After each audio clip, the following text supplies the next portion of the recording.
अब हम आपका स्टार्ट करते हैं सीडलेस वेस्कुलर प्लांट। इस टॉपिक को स्टार्ट करने से पहले आप थोड़ा सा ब्रायोफाइट्स को रिव्यू करें।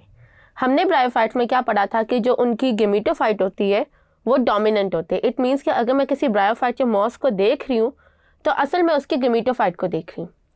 उसके अलावा ब्रायोफाइट क्योंकि उनके अंदर ना रूट्स होती है, ना स्टेम्स होती है, ना लीव्स होते हैं, तो वो अपना सारा फूड या न्यूट्रिएंट्स जो है वो इन्वायरमेंट से डायरेक्टली ले रहे होते हैं थ्रू ऑस्मोसिस। अब आपको पता है कि ऑस्मोसिस का पर्पस क्या होता है कि फूड को जो है वो डायरेक्टली डिफ्यूज़ हो रही है सेल्स के अंदर।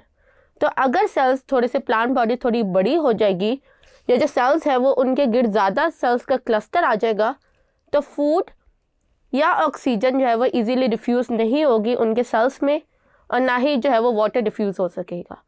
सो दैट्स वाई जो ब्रायोफाइट्स थे वो अपना साइज़ जो था वो इंक्रीज़ नहीं कर सकते थे और वो अप्रॉक्सीमेटली 5 सेंटीमीटर तक अपना साइज जो था वो मेंटेन कर रहे थे। इस बात की वजह से जो ब्रायोफाइट्स थे वो हमेशा पानी के करीब थे, लेकिन दुनिया में हर जगह पानी तो नहीं था। तो फिर प्लांट्स के अंदर एवोल्यूशन हुई और सबसे बड़ा एवोल्यूशन प्रोसेस जो हुआ वो जाइलम एंड फ्लोएम की डेवलपमेंट थी।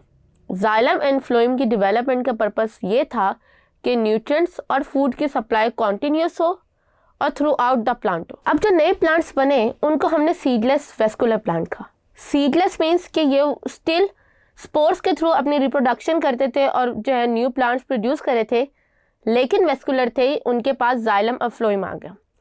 इस जाइलम और फ्लोएम ने उनका साइज इंक्रीज किया from soil to a certain height. फिर इन्होंने जो था वो अपने लीव्स प्रोड्यूस करना शुरू किए। लीव्स प्रोड्यूस करने का एक ही पर्पस था कि उन लीव्स के थ्रू जो है वो फोटोसिंथेसिस का प्रोसेस मोर एफिशिएंट हो जाए। और फिर इसके अंदर एक और चेंज ये आया कि इसकी डिप्लॉयड जनरेशन जो थी वो ज़्यादा टाइम पीरियड की रही as compare to haploid generation.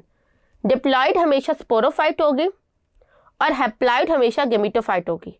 तो यहाँ पे अगर आप सीडलेस वेस्कुलर प्लांट के आगे जितने भी प्लांट्स को देखेंगे तो वो बेसिकली उसकी स्पोरोफिटिक जनरेशन होगी। गेमेटोफिटिक आती है थोड़े टाइम के लिए एंड देन ये डिसअपियर हो जाती है इनटू स्पोरोफिटिक जनरेशन। अगर हम सीडलेस वेस्कुलर प्लांट्स की लाइफ साइकिल की बात करें तो यहाँ पे आपको जो है ये फर्न का लाइफ साइकिल नजर आ रहा है। फर्न जो है वो अपनी मियोसिस या अपनी रिप्रोडक्शन थ्रू स्पोर्स करता है। आपने कभी अगर फर्न्स के प्लांट्स के पीछे वाला स्ट्रक्चर देखो तो आपको उसके ऊपर रेड कलर के जो है वो बीड्स नजर आते होंगे। ये बीड्स असल में माइक्रोस्पोरेंजिया होते हैं जो अपॉन सर्टेन कंडीशन ब्रस्ट होकर स्पोर्स रिलीज करते हैं। ये स्पोर्स जिस जनरेशन को कंटिन्यू करते हैं उस जनरेशन का नाम होता है गेमेटोफाइट।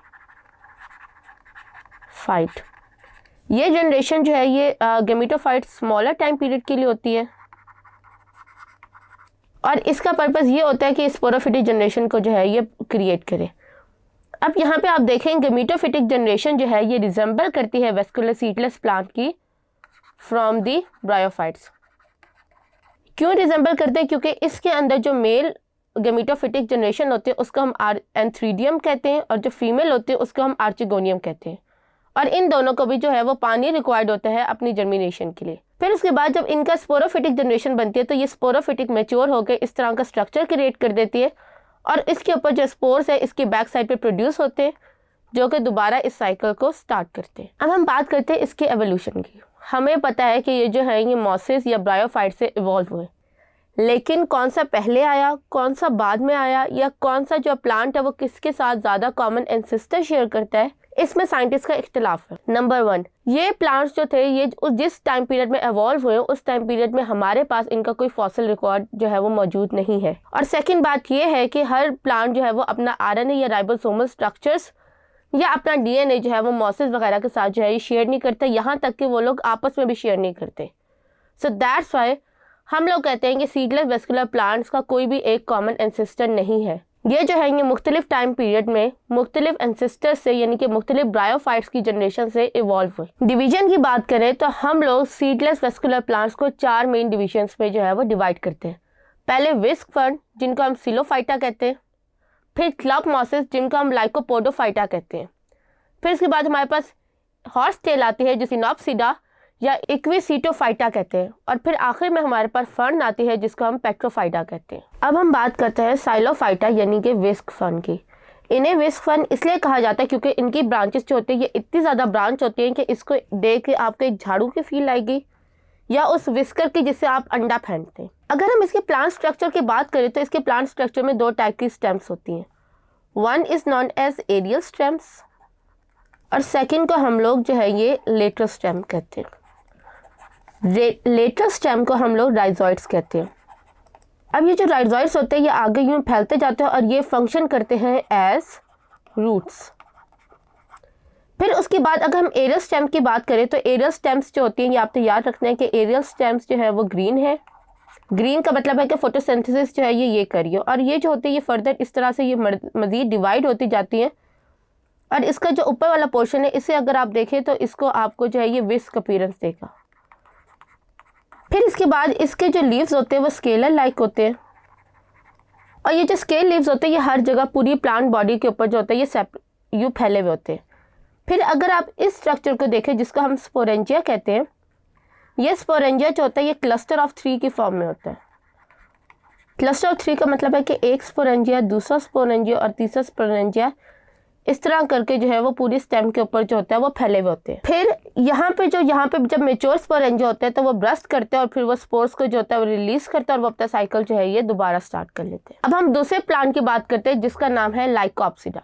लाइकोप्सिडा को हम लोग जो है वो क्लब मॉसेस भी कहते हैं। क्लब मॉसेस इसलिए कहा जाता है क्योंकि इसके स्ट्रक्चर जो है ये मॉस से मिलता जुलता है। ये पहले प्लांट थे जिन्होंने लीव्स को जो था वो डेवलप किया, और फिर इसके बाद इनके अंदर जो स्पोर्स प्रोड्यूस होते थे वो दो तरह के थे, माइक्रोस्पोर और मेगास्पोर्स। जो माइक्रोस्पोर्स थे वो मेल गैमेटोफाइट को जर्मिनेट करते थे और जो मेगास्पोर्स थे वो फीमेल गैमेटोफाइट को जर्मिनेट करते थे। अब हम इसके स्ट्रक्चर को देख लेते हैं। इसके स्ट्रक्चर में अगेन ये राइजोफोर, यहाँ पे आपको याद रखना है कि जो राइजोफोर था वो काफ़ी ज़्यादा इंपॉर्टेंट स्ट्रक्चर था, क्योंकि राइजोस्पोर जो थे ये इंटरमीडिएट स्ट्रक्चर है। राइजोफोर जो थे वो इसी तरह के रूट्स, इसको हम लोग लेटरल ब्रांचेस भी कहते थे। ये जब नीचे जाते तो इनके नोड पे या इनकी टिप के ऊपर जो है वो क्लस्टर ऑफ रूट्स डेवलप होती है। फिर यहाँ पे जो इनके लीव्स थे इनको हम लोग जो है ये जस्ट इनके लीव्स जो थे ये एक आउटग्रो है, और इस आउटग्रो का मतलब ये होता है कि इसके अंदर जो है वो जस्ट एक जो है आपकी सिंगल वेन थी। फिर इसके स्टेम्स के यहाँ पे जो टिप के ऊपर जो है वो आपका जो स्ट्रक्चर डेवलप होता है जिसको हम कहते हैं स्ट्रोबलस। स्ट्रोबलस जो है ये बेसिकली लीव्स से डिराइव स्ट्रक्चर होता है, और स्ट्रोबलस जो होता है ये इस तरह से आपको जो है ये नज़र आएगा। इसके टॉप पे जो होता है वो मेगास्पोर्स प्रेजेंट होते हैं और बॉटम पे माइक्रोस्पोर्स प्रेजेंट होते हैं। यहाँ पे आपने दो बातें याद रखती हैं। नंबर 1 कि ये लोग जो है ये वेट और ह्यूमस जहाँ पे ऑर्गेनिक वेस्ट ज़्यादा होता है वहाँ पे ग्रो करते हैं। इनके लीव्स जो होते हैं वो आपके स्पोरेंजिया लाइक क्रिएट करने के लिए, स्पोरेंजिया को प्रोड्यूस करने के लिए एक स्ट्रक्चर क्रिएट करते हैं जिसको हम स्ट्रोबलस कहते हैं। स्ट्रोबलस के ऊपर वाले हिस्से पे मेगास्पोर्स जो कि फीमेल गैमेटोफाइट बनाएंगे, और नीचे वाले हिस्से पे माइक्रोस्पोर्स जो कि मेल गैमेटोफाइट बनाएंगे। और ये वाहिद प्लांट थे जिन्होंने अपने टिप पे रूट्स लाइक स्ट्रक्चर्स को प्रोड्यूस करना शुरू किया था। सो दैट्स वाई हम यहाँ पे कहते हैं कि जो राइजोफोर था ये स्टेम और रूट्स के अंदर इंटरमीडिएट स्ट्रक्चर प्रोड्यूस हुआ था। उसके बाद हम बात करते हैं शिनोप्सिडा की। शिनोप्सिडा को हम हॉर्स टेल भी कहते हैं क्योंकि इसका जो लीव्स की अरेंजमेंट है वो इस तरह से होती है जैसे आपको ऐसा लगे कि घोड़े की जो है वो दुम है। फिर उसके बाद ये भी पिछले वाले ग्रुप की तरह वेस्ट और वेट प्लेसेस पे आते हैं। इनकी जो डेड स्पीशीज़ है वो ज़्यादा है as compare to living species. Living species सिर्फ एक ही है जिसको हम हॉर्स टेल कह रहे हैं। इसके स्ट्रक्चर की बात करें तो इसका जो प्लांट बॉडी होती है वो हॉलो होती है। हॉलो का मतलब ये है कि अगर आप इसकी प्लांट को तोड़े तो आपको उसके बीच में जो है वो कोई भी स्ट्रक्चर या टिश्यू प्रेजेंट नहीं होते, वो बांस के डंडे की तरह अंदर से हॉलो होते हैं। फिर इसके अंदर भी 2 टाइप्स ऑफ स्टेम्स प्रोड्यूस होते हैं। यहाँ पे जो नीचे वाली स्टेम है वो राइजोम है, और राइजोम के नोड के ऊपर जो है वो रूट्स डेवलप होती है। यानी कि अगर ये ऐसे आपका इस तरह से राइजोम है तो राइजोम के हर नोड के ऊपर जो है वो इस तरह से जो है वो रूट्स डेवलप होंगी। फिर उसके बाद जो एरियल ब्रांचेस हैं वो 2 तरह की है। एरियल ब्रांचेस में कुछ एरियल ब्रांचेस जो होती है वो फर्टाइल होती है, और कुछ एरियल ब्रांचेस जो होती है वो वेजिटेटिव होती है। अगर आप इस जगह पे देखें तो ये वाली जो एरियल ब्रांचेस हैं ये वेजिटेटिव हैं, और अगर मैं इसके स्ट्रक्चर को इस तरह से ड्रॉ करूँ तो ये इस तरह से प्रेजेंट होते हैं, और इनके ऊपर जो है वो माइक्रोफिल लीव्स प्रेजेंट होते हैं पेयर्स की फॉर्म में, और जो कि इसके स्ट्रक्चर को इस तरह से कवर कर लेते हैं।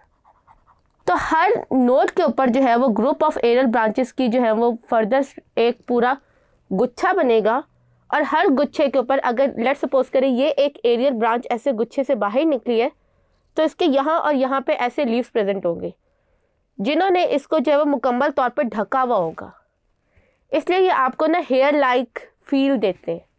फिर इसके बाद इसकी जहाँ पे स्टॉप वाला टिप होगी, टिप वाली जो स्टेम है वो डेवलप हो जाएगी इनटू फर्टाइल स्टेम, और ये फर्टाइल स्टेम के जो लीव्स हैं वो अरेंज होके इस तरह का कोन लाइक स्ट्रक्चर क्रिएट कर देंगे जिसको हम लोग स्ट्रोबिलस कहते हैं। इस कोन के ऊपर जो है वो एक ही तरह के स्पोर्स प्रोड्यूस होंगे, यानी कि इट इज द होमोस्पोर। आपके एक ही स्पोर्स है जो कि मेल और फीमेल गेमेटोफाइट को जो है वो क्रिएट कर रहे होंगे। अब हम बात करते हैं सबसे ज़्यादा सक्सेसफुल ग्रुप की, जो कि सीडलेस वेस्कुलर प्लांट का, और उसका नाम है पेट्रोप्सिडा, या इसको हम लोग फर्न भी कहते हैं। फर्न आपने किसी भी ट्रॉपिकल फॉरेस्ट अपने घर के अंदर जो है आपको, या फिर आपने कोई भी गटर या सीवेज वाटर या पानी का नाला या चश्मा देखेंगे उसके किनारे पे आपको ये जो है वो फर्न नज़र आएंगे। ये स्मॉलर से लेकर कई मीटर्स तक लार्ज भी होते हैं। इनको मोस्टली जो है वो टेम्परेट यानी कि अमेजोन फॉरेस्ट या जो जहाँ पे वार्म और मॉइस्ट इन्वायरमेंट होता है ये वहाँ पे ग्रो करते हैं। अगर हम इनकी बॉडी की बात करें तो इनकी बॉडी में भी अगेन 2 टाइप्स ऑफ स्टेम्स है। जो नीचे वाली लेटरल स्टेम्स है वो ब्राउन कलर की होती है और वो जो है वो रूट्स क्रिएट करती है। जो ऊपर वाली स्टेम होती है उसकी मेन ब्रांच को हम जो है वो रैकिस कहते हैं, और रैकिस के ऊपर जो है वो लीव्स इस तरह से अरेंज होते हैं, और इस पूरी अरेंजमेंट को हम लोग फ्रॉन्ट कहते हैं। इस फ्रॉन्ट के किनारे के ऊपर जो है वो आपको सॉरस क्रिएट होगा, और सॉरस की टिप पे सॉरस जो है वो इस तरह का स्ट्रक्चर होता है, एक गोल स्ट्रक्चर, और अगर उसको आप माइक्रोस्कोप में देखें तो उसके अंदर बहुत सारे स्पोरेंजियस डेवलप होते हैं। यानी एक बॉल जो आपको ब्राउन कलर की नज़र आती है फर्न के ऊपर, उस बॉल के अंदर बहुत सारे स्पोरेंजिया होते हैं। तो इससे आपको अंदाज़ा हो सकता है कि जो फर्न्स होते हैं उनके बहुत सारे स्पोर्स जो होते हैं वो प्रोड्यूस होते हैं। फिर उसके बाद इसमें एक यंग चीज़ डेवलप होती है, जो इसका यंग फ्रॉन्ट होता है वो कर्ल लाइक स्ट्रक्चर में डेवलप हो जाता है। फॉर एग्जांपल अगर आप इस मेरी उंगली को देखें तो ये यूं इसका फोल्ड होकर कर्ल लाइक स्ट्रक्चर डेवलप हो गया। जैसे जैसे वो मैच्योर होता जाएगा वो ऐसे ऐसे खुलना शुरू हो जाएगा, और इसे हम लोग सिसर्नेट विनेशन कहते हैं। यानी ये फ्रॉन्ट जैसे जैसे मैच्योर होता जाएगा, ये ओपन होता जाएगा।